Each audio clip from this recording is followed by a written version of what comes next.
Check this out, y'all. So we already know that that trunk button here opens up the trunk, right? But now I'm able to actually close the trunk with the same button. See that? Pretty cool, right? So originally on the A7, S7, and RS7, we are only able to open up the trunk with that trunk switch on that driver's side door handle here. But now I am able to close it using that same button. And in this video, I will show you guys how I did it. I think that it's a very useful feature when it comes to needing to close the trunk without having to get out of the car. And all you gotta do is hit that same switch that you used to open up the trunk. But anyways, let's get straight into it and let me show you guys how I got this done. So here are all of the tools that I'll be using to get this done. I have a VCDS cable here and a laptop with the VCDS software. So let's go ahead and get this started.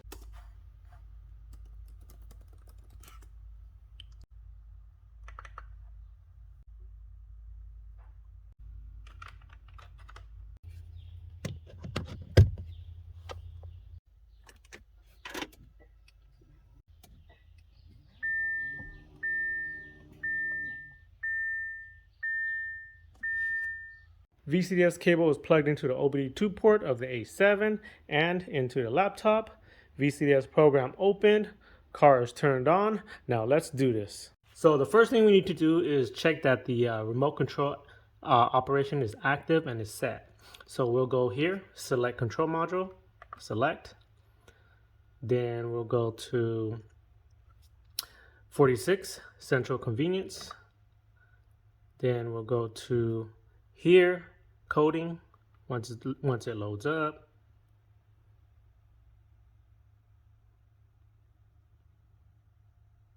Okay, coding.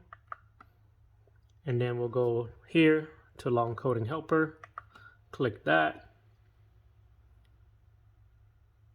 And then we'll go over here at the up button here, go to byte 2 here. And all we're going to do here is make sure that bit number 2 here is checked. That means that the remote control operation is active. So we're good here. Now let's back out of this controller. X at the right top corner. Cancel. Close controller. Go back. And now we can enable the function of closing the trunk with the driver door switch. So you'll go here, install 2. And then we'll go here, 6D, trunk electronics. Click that, let it load up, go down here where it says security access, enter the security code, which is just 1, 2, 3, 4, 5. Hit do it. Security access accepted, hit OK. Go to adaption, and then you go here to the drop down menu until you reach right here where it says activation using rear lid remote unlocking switch, tap function for closing.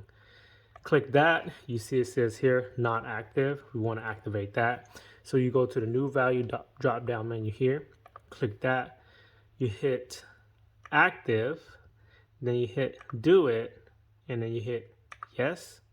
It says controller accepted the request. We'll now read the channel again, hit OK.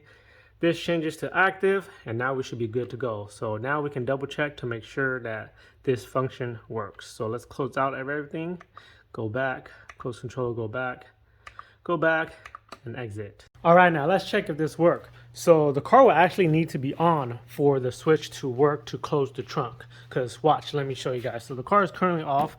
I'm gonna hit the switch now, and it opens it. So the car is still off, guys. And then if you hit it again, it won't close. That's why I said the car will need to be on. All it does is act like it's going to open again. You'll hear it go off. See?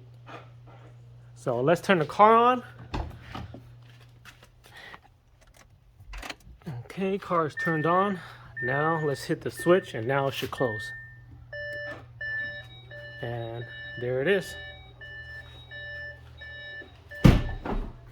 So it works. So like I said earlier, I feel like this is a very useful feature when it comes to having to close the trunk without having to get out of the car.